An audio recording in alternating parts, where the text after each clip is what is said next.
지진 등 재난이 발생할 경우 대피 장소와 이재 및 수용 등의 내용이 담긴 포항시의 대응 매뉴얼이 허점투성이어서 개선이 시급합니다. 지진으로 원전에 대한 우려가 높아진 경주에서도 원전 인근 주민조차 기본적인 대피 요령을 모르는 등 허점을 드러내고 있습니다. 포항 테크노파크 2단지 조성 사업이 무산돼 재산권 피해를 입은 주민들이 직접 조합을 만들어 자족형 도시개발 사업에 나서기로 했습니다. 여러분 안녕하십니까? 9.12 지진으로 주민들이 큰 혼란을 겪고 불안감을 느꼈는데요. 다 이유가 있었습니다. 행정기관의 지진 매뉴얼조차 허점투성이로 나타났습니다. 보도에 김철승 기자입니다. 진앙지인 경주시와 인접한 포항시. 지난 2013년 준공된 평생학습원 대강당 건물 천정에 구멍이 뻥 뚫렸고 빗물 바지용 물통에는 빗물이 제법 차 있습니다. 강당 외벽에도 빗물이 새면서 벽면이 누렇게 변했습니다. 지진 전에는 괜찮았는데 지진이 오고 난 후에 이제 비가 오면서 물이 새면서 이제 지붕이 문제가 돼서 떨어지고 있습니다. 객석 972석의 포항문예회관 대공연장 천정도 지진으로 석고보드 2장이 뚝 떨어졌습니다. 낙하한 석고보드는 객석 의자 및 쇠판을 뒤틀리게 할 정도로 강력해 자칫 인명피해를 낼 뻔했습니다. 12건의 행사가 취소됐고 복구까지는 한 달 이상 걸릴 것으로 보입니다. 비계 설치, 비계 반입과 그다음 철거 기간 등을 고려할 때는 10월 말 또는 11월 중순까지도 생각해야 되는 그런 입장입니다. 포항시에 접수된 지진 피해는 320여 건, 신고한 작은 피해는 헤아릴 수 없을 정도로 많습니다. 사정이 이른데도 지진 매뉴얼은 허술하기 짝이 없습니다. 포항시가 올 7월 만든 지진 매뉴얼에는 대피 장소가 아예 없었습니다. 이재민 수용 인원도 모두 124곳에 전체 인구의 7.3%에 불과하고 학교와 경로당, 마을회관 등 대부분 내진 설계가 안 된 건물입니다. 이러한 시설은 내진에 매우 취약한 건물이기 때문에 이번 기회에 새로운 점검을 통해서 다른 시설로 재배치하는 것이 반드시 필요합니다. 포항시도 문제점을 인정하고 전면 재검토하기로 했습니다. 지진 매뉴얼에 대해서는 좀 허술한 게 사실입니다. 이번 기회를 해가지고 주민 대피 시설이나 이재민 수용 시설 등을 다시 한번 검토해가지고 허술한 재난관리, 비단 포항만이 아닌 안전의 현주소입니다. MBC 뉴스 김철승입니다. 이번 지진이 발생한 경주는 무엇보다도 유사시 원전의 안전과 만일의 사고 시 대응 매뉴얼이 중요한데요. 하지만 원전 인근 주민조차 가장 기본적인 대피 요령을 알지 못하는 등 역시 허점투성입니다. 장미풍 기자가 보도합니다. 경주를 뒤흔든 규모 5.8의 지진과 잇따른 여진들로 경주 시민들의 불안감은 극에 달했습니다. 대형 원전 사고로 이어질 수 있는 상황이었지만 시민들은 어디로 가야 할지 알지 못한 채 우왕좌왕했습니다. 원전도 지금 제일 걱정되고요. 앞으로 지진 나면 어디 될지 제일 크게 걱정이에요. 원전 터지면 다 그냥 끝나보는데. 어떻게 대처해라라는 얘기가 따로 없어서 저희가 어떻게 조치를 해야 되는 건지. 원전 사고가 발생하면 인근 양남면 나아리 주민들은 대응 매뉴얼에 따라 지정 구호소인 서라벌대학이나 경주 실내체육관으로 이동해야 합니다. 자기 차량 이용이 불가능한 주민들은 1차 집결지인 나산초등학교에서 경주시가 제공하는 버스를 타고 이동하도록 돼 있습니다. 하지만 원전 주민들조차 대부분 이 사실을 알지 못하고 있습니다. 없었어요. 전혀 없었다니까. 그래서 단지 우리가 지식으로 수해가 나든가 화재가 나든가 하면 학교로 대피하라는 그 얘기만 알아서 학교로 대피한 건지 아무것도 몰랐어요. 경주시는 매년 교육을 실시하고 있다며 주민 탓을 합니다. 이런 또 재난이라든가 이제 닥치니까 또 이런 또 관심도 갖게 되고 그동안 이제 지진이나 이런 것이 안전지대라 우리가 시민들이 믿고 계셨기 때문에 또 그런 부분도 없지 않나. 대피 매뉴얼도 주민들을 어떻게 안전지대로 옮길지 등 실무적인 내용은 빠진 채 행정 절차에만 치중됐다는 지적도 나옵니다. 사고가 날 수가 없다. 그러니까 여기에 대한 염려하지 말고 걱정하지 말아라.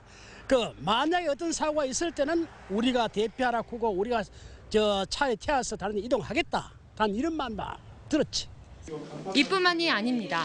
국민안전처와 원자력안전위원회의 표준 매뉴얼에는 경주시 원전방재팀의 바뀐 전화번호가 갱신되지 않은 채 예전 번호가 그대로 기재돼 있습니다. 이번 지진을 통해 원전 사고에 대비한 대응 매뉴얼의 중요성이 커지고 있지만 현실은 허술하기 짝이 없습니다. MBC 뉴스 장미쁨입니다. 경북교육청은 경주 지진으로 피해를 입은 학교와 직속기관 등 교육시설 137곳에 37억 5천만 원을 투입해 응급복구를 벌이고 있습니다. 응급복구비 가운데 11억 원은 정부의 특별교부금 지원을 요청해 확보했고 26억 5천만 원은 자체 예산입니다. 경북교육청은 이와 함께 내진 보강을 위한 정부 특별교부금 85억 원도 확보해 내년 예산에 우선 편성할 계획입니다. 국회 교육문화체육관광위원회 유성엽 의원이 교육부에서 받은 자료에 따르면 경북 지역 지진 안전교육 등을 담당하는 학교 보건교사 배치율은 63.1%로 전국 평균인 69%보다 낮았습니다. 이는 학교마다 보건교사를 1인 이상 배치하도록 명시돼 있는 학교보건법에도 맞지 않는 것으로 특히 도농관 보건교사 배치율이 큰 차이를 보였습니다. 반면 대구의 보건교사 배치율은 84.3%로 전국에서 세 번째로 높았습니다. 무산됐던 포항 테크노파크 2단지 조성 사업이 주민들에 의해 재추진됩니다. 주민들은 이 일대를 자족형 행정복합도시로 개발하겠다고 밝혔습니다. 박상원 기자가 보도합니다. 포항 테크노파크 2단지 조성 사업 부지입니다. 지난 2008년 산업단지 지정 고시 이후 17년간 아무런 진척이 없는 상태입니다. 포항시는 지난 2008년 연이릅 학전리 일대 160만 제곱미터를 산업단지로 지정 고시한 후 2019년까지 테크노파크 2단지로 조성할 계획이었습니다. 하지만 상수원 보호구역에 포함되면서 지난 2012년 관련 인허가를 받지 못하자 사업을 포기했습니다. 포항시와 포스코건설 등 민관 합작기업이 출자금 300억 원으로 추진했으나 151억 원을 써버린 채 무산된 겁니다. 그동안 현지 주민들은 주택 개보수를 비롯한 일체의 개발 행위를 제한받는 등 재산권 피해를 겪어왔습니다. 주민들은 그동안 수차례에 걸쳐 포항시의 사업 재개와 피해 보전 등을 요구했지만 아무런 대책이 없자 결국 직접 조합을 만들어 개발에 나섰습니다. 재산권에 침해된 땅값 저하에 대한 그 부분도 두고지를 풀어달라니까 포화 상태 때문에 못 해준다. 그러면은 시에서 하는 방법이 그러면 사업자가 나타나서 그게 그림을 그려서 어느 정도 타당성이 있다면은 적극 검토하겠다라고 해서 추진위원회는 포스텍, 포항가속기 연구소 등과 연계 가능한 연구개발 시설과 지역에 있는 각종 정부기관을 유치할 계획입니다. 이에 대해 포항시는 도시계획적 측면에서 좀 더 심도 있는 논의가 필요하다는 입장만 밝힌 상태입니다. 이번 사업은 해당 지역 주민들이 주도적으로 나서 도시개발 방식으로 재추진한다는 점에서 추진 여부에 관심이 쏠리고 있습니다. MBC 뉴스 박상환입니다. 전국의 철도와 지하철 노조가 오늘 오전 9시부터 파업에 들어간 가운데 지역에서도 일부 운송 차질이 생기고 있습니다. 코레일 대구본부에 따르면 KTX는 정상 운행되고 있지만 새마루와 무궁화호 등 일반 열차의 운행률은 평소에 60% 수준으로 떨어졌습니다. 또 화물열차는 기존 예약 물량을 제외하고 모든 열차편의 운송이 중단됐습니다. 한편 포스코는 철도를 통해 운송하는 물량이 미미해 별다른 영향 없이 물류가 정상적으로 운영되고 있다고 밝혔습니다. 입찰 방식 문제로 지지부진하던 울릉항 2단계 공사가 입찰 방법을 변경하자 14개 대형 건설업체가 수주전에 나섰습니다. 포항지방해양수산청에 따르면 대한 입찰 방식으로 공고한 울릉항 제2단계 저반시설 축조 공사가 4차례나 유찰됐지만 최근 종합심사 낙찰제로 바꾸자 국내 14개 대형 건설사가 컨소시엄을 구성해 입찰에 참가했습니다. 울릉항 제2단계 사업 내용은 저반시설 875m, 외곽시설 480m 건설, 배후부지 조성 등이며 오는 11월 착공해 3년 후인 2019년 대형 여객선과 경비함, 군함이 정박할 수 있는 전천후 항만으로 면모를 갖추게 됩니다.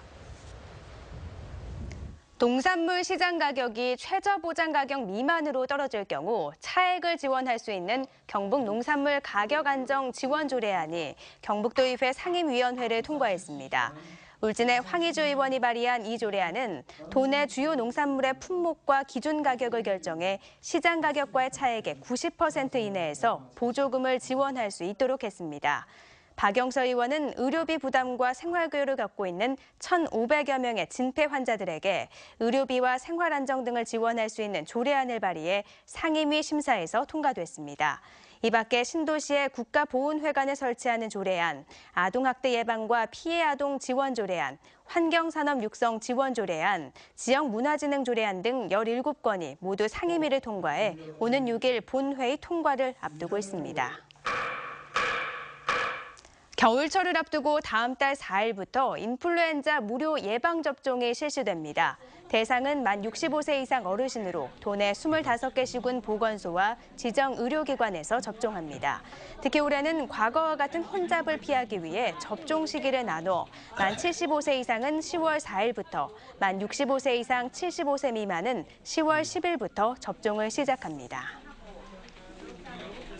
포획이 금지된 밍크고래 수십여 마리를 불법으로 잡아 유통시킨 일당 34명이 무더기로 유죄를 선고받았습니다. 대구지법 포항지원 형사 1단독은 수산업법 위반 혐의 등으로 기소된 선장 59살 A씨 등 2명에 대해 각각 징역 1년 6월과 1년을, 알선책 B씨에게 징역 1년, 선원 C씨에게 징역 10월을 선고하고 나머지 30명에 대해 죄질에 따라 징역과 집행유예, 벌금 등을 각각 선고했습니다.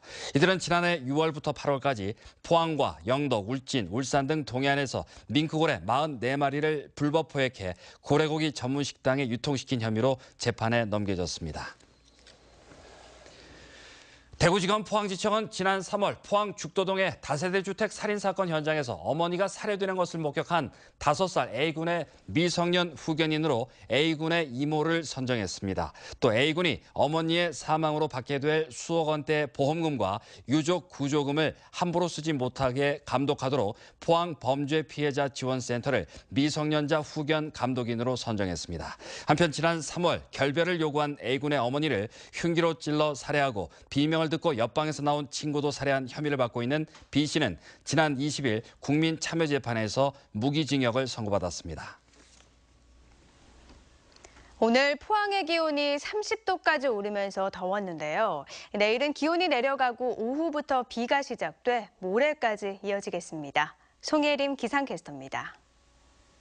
오늘 더우셨죠? 때 아닌 더위가 찾아오면서 평년을 크게 웃돌았습니다. 포항이 30도까지 올랐는데요. 흐릴 것으로 예상됐던 하늘이 비교적 맑아지면서 햇빛이 더 강하게 내리쬐었기 때문입니다. 내일은 다시 낮 기온 20도 중반 정도로 내려가겠습니다. 일교차도 적겠습니다. 한편 경주 등 경북 남부 동해안 지역에 비가 오는 곳이 있는데요. 내일 새벽까지 이어지겠습니다. 또 오후부터는 경북 동해안 전역에 비가 내리겠습니다. 이 비는 모레 목요일까지 이어질 전망입니다. 자세한 지역별 날씨 알아보겠습니다. 경북 동해안 지역은 내일 비가 내리겠고요. 바람이 약간 강하게 불겠습니다. 아침 기온 20도에서 22도 분포고요. 낮 최고 기온은 울진이 24도, 영덕 25도, 포항과 경주 24도로 오늘보다 낮겠습니다. 울릉도와 독도 지역은 내일 흐리겠습니다. 아침 기온은 울릉도가 20도, 독도 21도고요. 한낮에는 울릉도와 독도 모두 22도입니다.